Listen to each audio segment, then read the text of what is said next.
another episode of Sports and Songs podcast. Andy, it's season 5, episode 20. How you doing tonight? Good.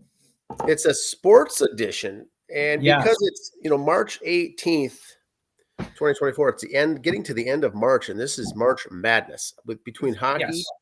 basketball, girls and men's and women's basketball, girls and boys hockey, men's and women's hockey, college.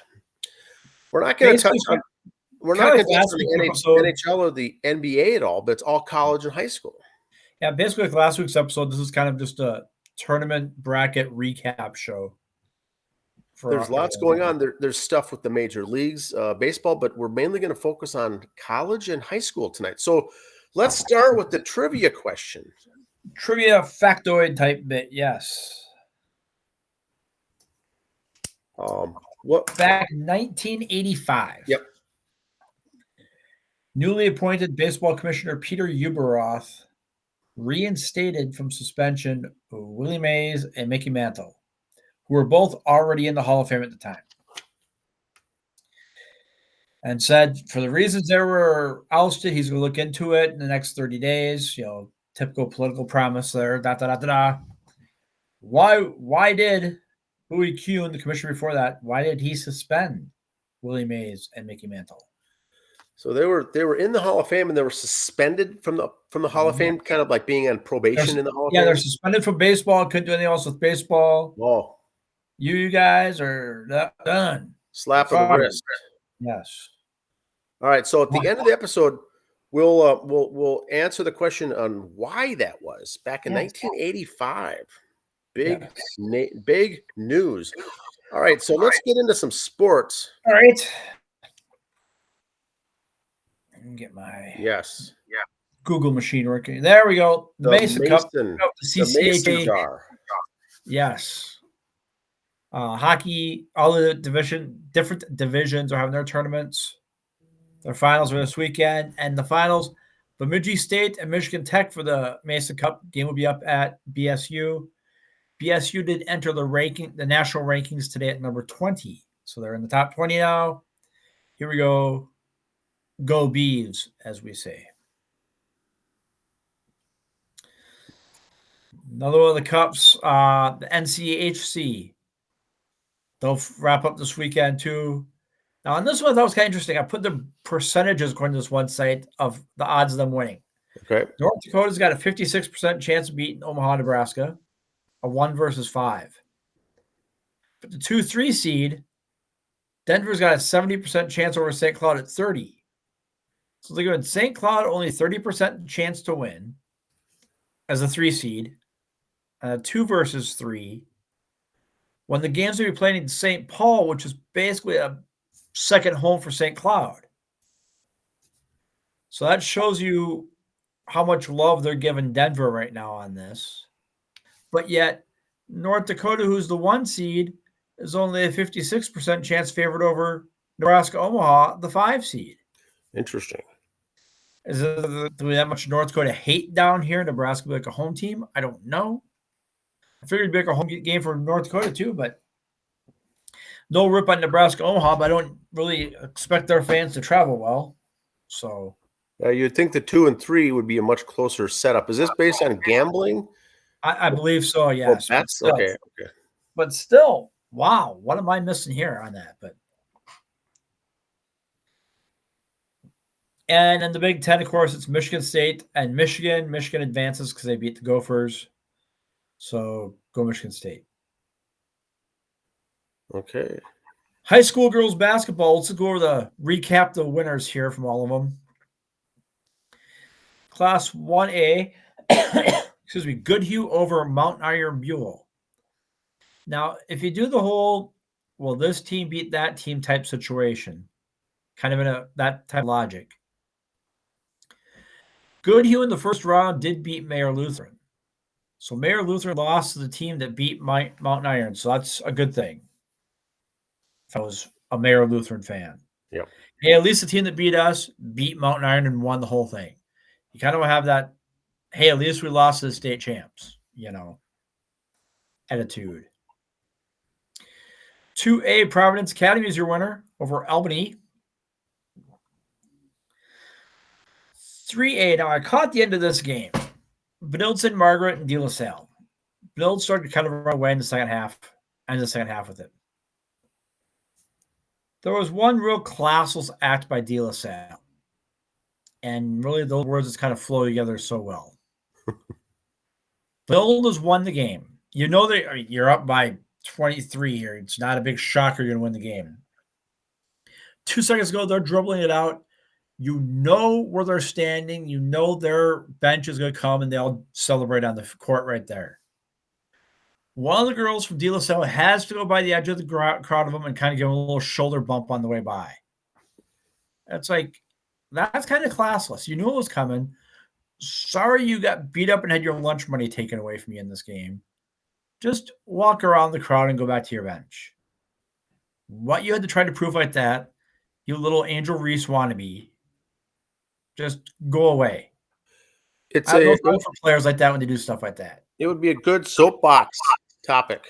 It would be, but I try not to soapbox the high schools because they're just kids. Yeah, they got bad influences from college players. It was in my. I was thinking of doing 2 soapboxes on this, but there is a soapbox later on. Okay. And the 4A, Tonka over Hopkins. Game was a little closer than that, if you ask me when I watched it. Tonka didn't really start pulling away to the end. So, rah. The Skippers. Go Blue. Which leads us into the boys' basketball tournament. Here's your brackets. 1A. You got Cherry as the 1 seed. You got Mountain Lake area. Comfrey is your 4. The other side, you got West Central Area School 2. And Fertile Beltrami, your 3 seed. They'll face Goodhue's the random draw there. So Goodhue boys made it there too. So maybe the boys and girls can each win for Goodhue. We'll see. 2A. Breck is the 1 seed. Pequot Lakes 4. Minnehaha Academy 5. Albany is the 2. And Lake City is the 3. 3A, you got Tino Grace as 1. Orono's 4. De La Salle 5. Mankato East is the 2 seed. Alexandria area in at number 3. In 4A, Wayzata 1. Farmington 4. Park Center 2. Minnetonka 3. Now, Minnetonka could win boys and girls basketball 4A, much like Edina won boys and girls hockey this year. So that would be kind of neat to see. Yes. Some Major League Baseball stuff. I don't know. I don't have a picture of it here, but I did talk about it on the social media. It was kind of on the radio this morning that I heard too. The Dodgers and the Padres are both in the Korea right now, playing exhibition games over there. And Wednesday and Thursday morning, if you get up at 5 o'clock, you can catch them play 2 regular season Major League games in Korea. They each get to be the home team for 1 game. But as they're doing this, they're having some exhibition games over there. And I believe it was a Korean ballerina was going to throw out the first pitch at 1 game. When she was on the mound, all the Dodgers over at their little fence there by the dugout, you would think it was 13-year-old boys watching the senior girls volleyball team, gymnastics team, whatever, warming up. They were all like, it was embarrassing. Wow. You felt like saying stay classy, Dodgers, but stay classy, Dodgers. And you know, Otani's over there going, boys, no. Throttle back now. Throttle back. So with that said, here's our schedule. Wednesday and Thursday mornings on ESPN. So 5:05 Eastern time. Get up. Watch some ball before you go in. And just remember how wonderful. Now, the reason they have this, then they're going to fly back. And they'll still start, instead of starting Thursday like the rest of the free world for baseball, they're going to start Friday with games. So that means, and I think the Dodgers are playing the Cardinals. I can't remember who the Padres have. But so they'll get an extra, there'll only be 2 days off or 2 games ahead coming in. Won't take long to make that up. NASCAR had a race. Bristol, baby, Bristol. 54 lead changes in that short track race, an all-time record. They were about halfway through and had 40 already, which tied the record. So they were moving and shaking there. And, of course, Denny Hamlin, who won the race, and, of course, afterwards said, I just beat your favorite driver. Yes. Truex Jr. second. Brad Keselowski was third. And now for the soapbox. Perfect. Here we go. Okay, this was posted at the same time by DraftKings. Teams' odds of winning the NCAA women's tournament. Okay. Now, this is all fine and good, but here's my soapbox and here's my gambling misunderstanding, ranking misunderstanding, how it's all a bunch of misunderstanding. I'm just going to read off some stuff to you here, and you look at this and you tell me what you see. The top 4 seeds in the tournament are Texas, South Carolina, Iowa, and USC. So they got South Carolina as being the odds-on favorite, which is good. They're a 1 seed. They got LSU as the second favorite. They were a 3 seed in their bracket, not 3 seed overall, a 3 seed in their bracket. Iowa, which was a 1 seed, they got third. They got UConn fourth, who was a 4 seed in their bracket. They got Stanford on there, who was a 5 seed in their bracket. Texas, who was a 1 seed, and they got them, 6. Ohio State, they got 7th. They were a 2 seed in their bracket. UCLA was, do we have UCLA in here? I don't see UCLA. UCLA was an 8 or was 8th overall. They were a 2 seed in their bracket. North Carolina State was a 3 seed in their bracket. They got them 9th. And VTech they have as a 4 seed. Notre Dame was a 2 seed in their bracket. They didn't make the top 10 for odds on to win it. Wow. So USC was the other 1 seed. I don't see them on the top 10. Interesting. And if you look at one bracket, Iowa was 1. I think, what was it? So Ohio State was 2, LSU was 3, and I think Virginia Tech was 4. So it had 4 of these teams were on there in their 1 bracket. So how they decide brackets for the women, I don't know. If you guys want me to help you out with that next year, NCAA, just give a call. I've got better using Zoom and Be Live here. We can have me on. You don't need to fly me out. Yeah, it is. It is interesting how they do the brackets and the location because it's not regional anymore. They just, I don't know. I know for women, the first 2 rounds, like Iowa, will play at home. They don't bring so many teams into a center for the first rounds. Okay. But you do play at home, so that helps on some of the travel, but still, I don't understand. Wow. Don't get it. Some more sports notes. I got some stuff here to talk about. All right. Girl for South Carolina hasn't played since early in the year. Out for reasons. Wants to enter the transfer portal. She was suspended in February, averaging 3.1 points a game. Wants to enter the transfer portal. Who's going to want this damaged goods? That's a good question. She's averaging 3.1. Hasn't played since February because of suspension. Hasn't played, is suspended, and I agree. I don't know why I'd want someone like that. Okay, this happened. As the Akron was behind against Kent State. Okay. Akron's got the ball, and they're rushing up court to try to score real quick. The kid for Kent State is really missing out in March Madness because a player didn't realize they were winning and fouled 90 feet away from the basket with 4.8 seconds to go. So you see that one picture of the kid in the gold shirt? Yes. Follows the guy from me. You know, it's the other way around. The team from behind follows the leading team. You're winning. You fouled him with 5 seconds to go to put him at the line. He made the 2 free throws, and that won the game for him. I did not hear about this. You want to talk about something being on the training films on everyone's team next year. Okay, this gets what's his name from Michigan for calling the timeout? Chris Webber. Yeah. This gets him off the hook for the timeout in the finals years ago. 4.8 seconds to go, you're ahead, and you purposely fouled the kid as he was breaking down the court. He had to get 5 seconds to get down there and get the shot off, 90 feet away. You fouled him. That stops the clock, and he gets 2 from the charity line. Makes them both. You guys don't come down and score. You lose, sir. You lose.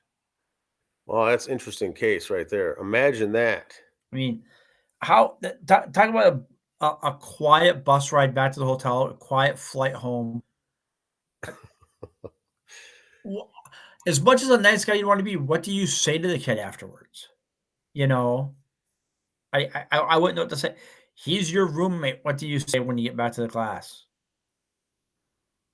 I can't say what I say in case pastor is listening, but what do you say? What were you thinking? I don't know. The question, I guess, would be, what were you thinking? But with that many seconds left and your top 5 are out there with a trip to the NCAA tournament on the line, I'm assuming those are the guys with your high basketball IQ on the court. And everybody knows with all these timeouts at the end of a game, yes, everyone's on the same page as far as what to do versus what not to do. In the situation, you scored. Now, maybe they missed the shot before this. It doesn't really say here. Or was it an inbound play? I don't know. But still, how do you not know the score of the game in your situation? I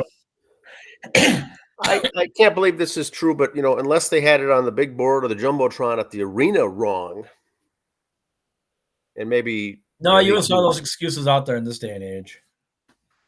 That is an interesting play. Yeah, I'm kind of glad they don't show the kid's name here. I didn't want to look it up. I don't want to know his name, but I don't know. It's, you'd have to think it's some sort of a brain fart, but that's a stretch. This isn't D2. This isn't D3. This isn't, a high school game. This is D1 college basketball. Yes, it is. Interesting. Long Beach State reaches the NCAA tournament with a head coach who they fired 5 days ahead of time. Dan Munson, former Gopher coach and Gonzaga coach. 49ers won perhaps the most curious NCAA tournament berth in the country on Saturday with a 74-70 win over UC Davis in the Big West championship game. This win comes only 5 days after the firing of head coach Dan Munson.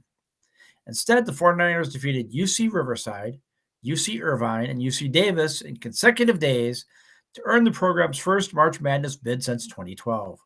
Munson, who has also served as head coach for Gonzaga and Minnesota, is in his 17th season as head coach at Long Beach. He holds a 275 and 272 record.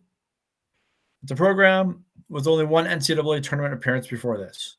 So they fired him with the full intent to be one and done in the playoffs or in the tournament. Dude goes on and wins. Runs the table. Yes. But this was after he was fired, though. Yes. Okay. So who's ever running the show did very well. He coached the playoff games. Who did? Munson. He stayed in the playoff games. Oh, I thought he was fired already. He was fired. They said, just finish. I thought he'd be one and done. Now what? Okay, I see what you're saying. I did not know that. They said they were not going to renew him for next year. He's done this year, and now they end up going. Yep. Interesting. And here's the NCCAA D3 champions crown college pollers. I didn't know this. I totally gapped the D2 tournament, NCCAA tournament. So congrats to the guys down at Crown College. If you're ever at the Quick Trip in St. Bonnie after 7 o'clock, you'll see one of them. A lot of Crown guys hang out down there, so just saying. Now, one thing I don't have a slide of here, Dan, because I didn't have a list of teams with me. Kind of a busy day today at the office. Yes. So I didn't get around to it.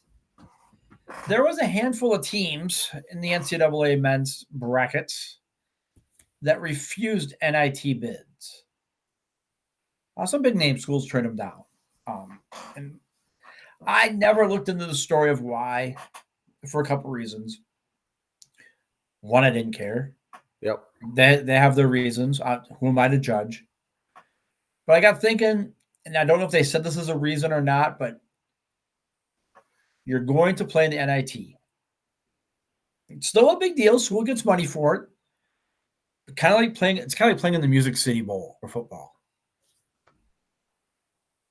Did the college, some of these players go to the coach going, Coach, I might get drafted. I'm not going to risk getting injured. I'm not playing. Like they do in football. Yeah. Or do they think, if my players ain't giving 110%, I ain't going to waste my time going out there as a coach ruining my record and reputation. Let me just say, let's not go. Because how do you know behind closed doors without those players said, or how long before it comes out publicly, college basketball players going, I ain't playing the NIT. I might get drafted. I don't want to get hurt. I don't want to look bad in that last game, hurt my draft status. Are we getting to that point in college basketball? Is that what's going on?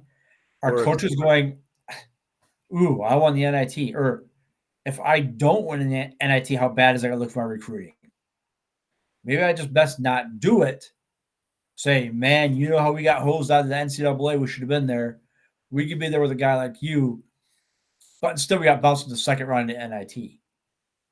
You just don't go to the NIT. You don't have to worry about saving face for that going, yeah, but coach, if you should have been the NCAA, you should have won the NIT.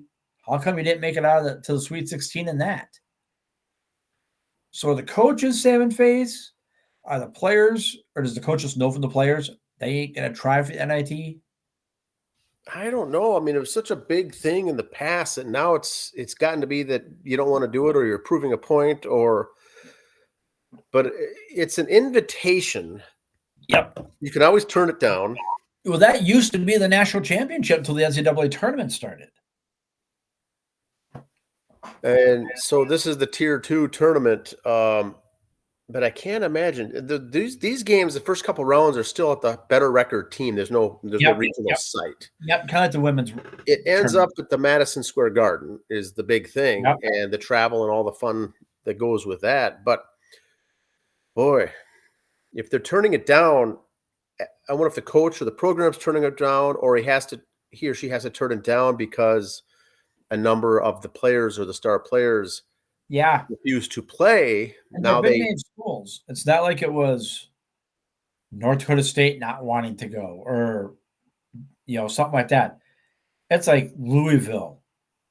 I think it was Oklahoma or Oklahoma State, one of those schools, big name programs that said, no thanks, we'll pass. Because it's an invitational. It's not a, hey, you're in our tournament. It is a national invitational tournament, and there's funding. There's a few more home games in it for the campus. Yeah, these are teams that would have hosted games. I guarantee they would have hosted games. These teams that said no. So there must be something else. Maybe if a listener is listening that knows, drop a comment in there, or we might have more on it next Monday because I'm not familiar with it, and there's always a couple that can't make it or don't want to do it or something. But more this year, and I don't know what the reason is, but that could be right. Save face. If you talk about how good you are and you're on the bubble and didn't make the NCAA, then you go to the NIT and lose in the first or second round, it's going to look bad. So the brackets aren't set for the NIT, so it's not because of who they're playing. They're not backing out. Yep. Brackets aren't even announced yet. Or are they? Are they announced? Well, they're announced. Well, you get the invite first. Then if you say you go or not, then they decide who you're playing. They got to get the teams in first. So And there's 32 that play in that, and 60 for the NIT also. I think it's only 32 teams that go to the NIT. It's less, and it's all the runner-up groups, the bigger conferences of the average teams that go from the bigger, like the Big Ten teams that follow, like, and some of the smaller schools, smaller conferences, those teams that finish second or third, where you only get the automatic bid in the small conference, and they go, and that's it. So, but it's interesting. We might have more on that. I'm interested in that now on Monday's show. You are correct. 32 teams in NIT.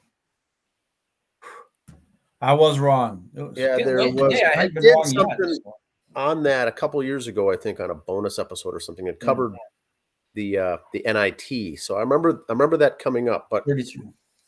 That's very interesting. But yeah, do you do it to save face? Do you do it to save, like I said, for either player or coach? You would think the players would want to go. The seniors, that's their last game, and now they're turning it down. If they're underclassmen, then I still don't understand that. Why you wouldn't want to go? So I've got some news out of the Twins training camp today. Lots of injuries for the pitching staff. So the Twins I've just reading the last couple of days, the hot topic was how there was no injuries all spring training. There was really nothing to mention. There was a minor thing here and a minor thing there, nothing really big, but now all together on one day, there was a news of shutting down the closer, Duran, for how long, I don't know, Johan, and he's going to start the season on the injured list. The new guy they picked up was Anthony DeSclafani, who was kind of always injured, but they always said he's working his way back. He's fine. He'll be on the opening day roster, no problem. And now they say, well, we're going to look at him a little closer and get a good surgeon to look at him because he might need season-ending surgery. And then you had a minor thing with Caleb Thielbar and Zach Weiss, I think, that we picked up from the Red Sox. So there's 4 guys in the mix altogether that are kind of questionable, but the big one is the DeSclafani. Well, Johan, I got him on my fantasy team. Thanks a lot. So he's not going to start the season. He may still not be a bad pickup, for fantasy to sit him on your bench until he's healthy. I don't know how serious it is, but some folks, when the Twins first went to the Mariners and made that big trade with Polanco to get Anthony DeSclafani in return, thought, hey, that's kind of suspicious because the Giants traded him to the Mariners, and 2 weeks later, the Mariners traded him to the Twins. What was the deal? Was he damaged goods? I had a friend who said that, thinking this could be sketchy. Why would they get him and then dump him back over? And now we picked him up.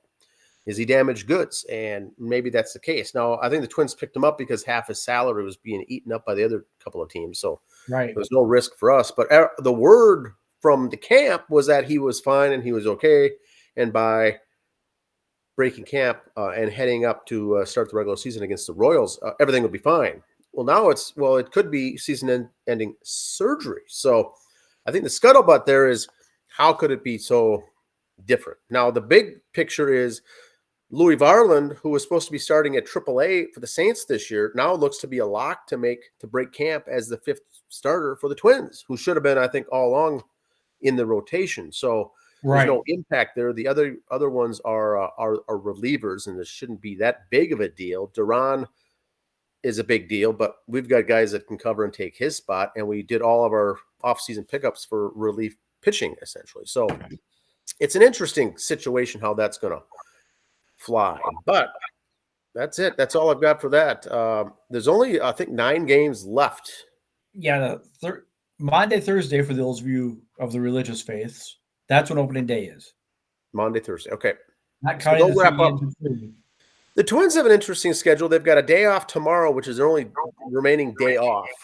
And then they play, I think, the remaining 8 games, 3 of which are against the Atlanta Braves, which many are predicting to be the best team, the number 1 team on odds, the World Series team. So it should be a good challenge to get those final games of the spring training when you're really locking up your roster, playing your regular starting guys.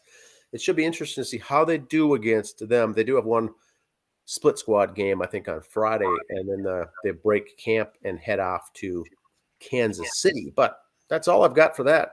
The Mets are having some pitching issues. Everybody should be hopefully within the first month of the season back to where we should be. They have their opening schedule as well as it confuses me. They play Thursday, off Friday, Saturday, Sunday. Now, if you're doing that day off because of weather, wouldn't you play maybe Wednesday, Thursday, Friday off, Saturday? Have it be a 4-game series? Because you're basically assuming, well, we have Friday off in case of weather. That's one game you're covering. You can't go, hey, it might rain Saturday, move it ahead. They don't do that. So that was kind of. I think is that the case with northern city teams without domes that they give those extra days off? An extra day in there just in case the first one's bad weather. You got to move it, but like we said before, we got enough dome teams and southern teams. Let them start the season with a week at home. Yeah, there shouldn't be if you're a northern team, I don't think, not because it's fair or not, but I don't think you should be expected to host at the beginning. When unless you should be starting the season in the south or in the dome stadium, so you're not dealing with ice cold, freezing snow games in northern cities.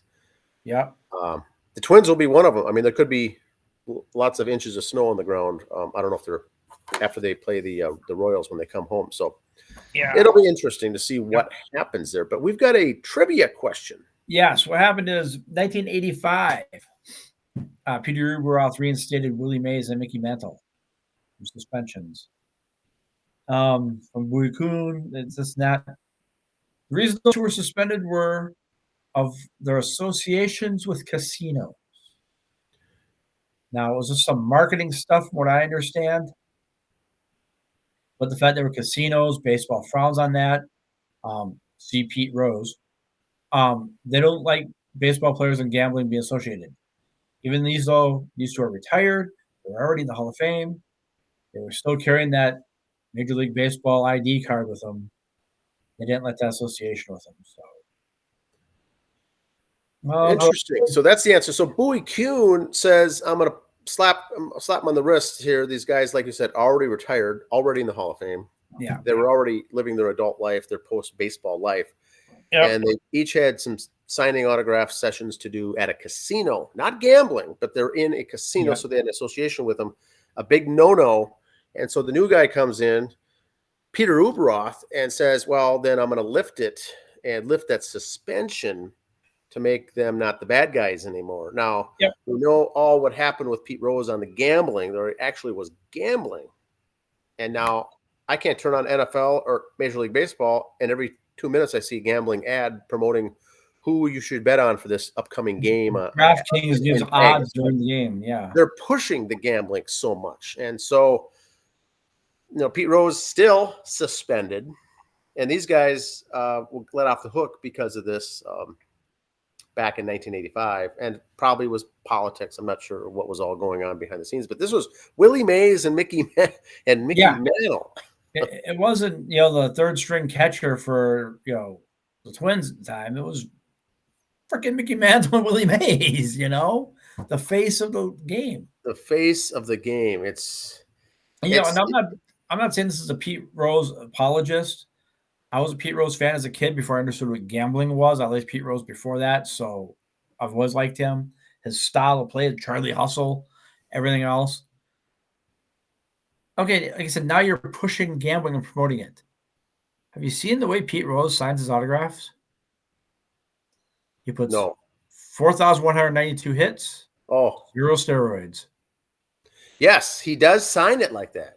That's his signature. Pete Rose, 4,192 hits, 0 steroids. Just to kind of throw it at Major League Baseball. MLB TV has had Pete Rose on talk about hitting and fielding and stuff like that. Other groups have had him on. One of the best. Reds tried to put him in their heads in their Cincinnati Reds Hall of Fame. Baseball kind of stepped in. They shouldn't.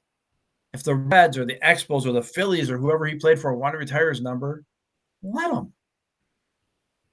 So let me Shoeless Joe shoes the Hall of Fame, but you won't put Shoeless Joe in. Now let's turn it this way. Talking about someone who's the face of the organization. Let's use Caitlin Clark in women's college basketball. Okay. What if she played a tremendous career in the WNBA and retired and signed some autographs at a casino? and they say we're going to ban you from the College Hall of Fame or something. Yeah. You know, that's the equivalent of what this was. This was the face. But that's the thing. With that done, she's already in the Hall of Fame. You can't go back and take it away. Yeah. Can't suspend someone who's. You took Reggie Bush. You found out he was taking money, so you took his Heisman away. Wait a minute. Say what you will about O.J. Simpson. Why was he taken out of the Hall of Fame for something he did after he retired from football that had nothing to do with football? Even if he did it, he was still a great football player at the time. Tremendous. You know, even if these guys, Willie Mays and Mickey Mantle, were gambling on baseball for whatever they're doing in the casino, they're retired. You're trying to tell me they had that much stroke with other players in the league that would help them win? Yeah, that's a good point.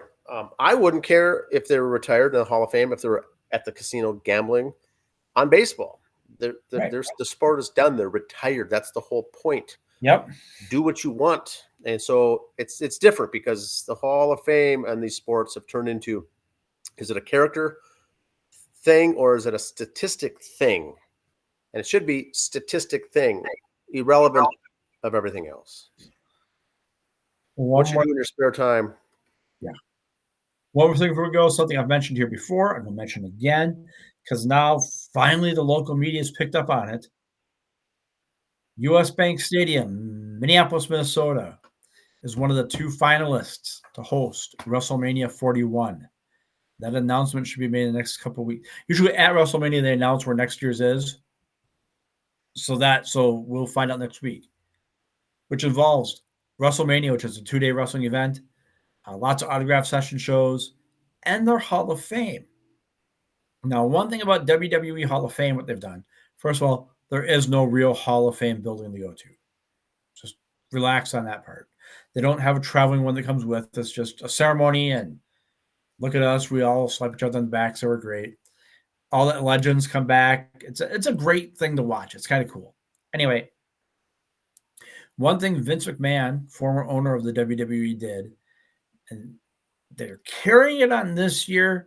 I don't know if it's dumb luck or just because they think it's needed. Vince McMahon always had in their Hall of Fame, he made sure there was 1 female and 1 African-American that went in every year.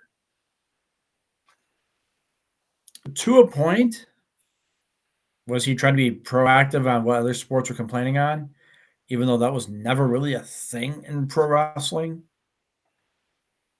But I got thinking, okay, if we're sticking with that theory, that logic, they still do that. And the WWE has WrestleMania here in Minnesota next year, where they try to get some of the local talent in too. In the comments below, who's going to be the local talent that goes in if the WrestleMania is here next year? Either the female, the African-American, a former AWA guy. In the comments below, who would you like to see go in?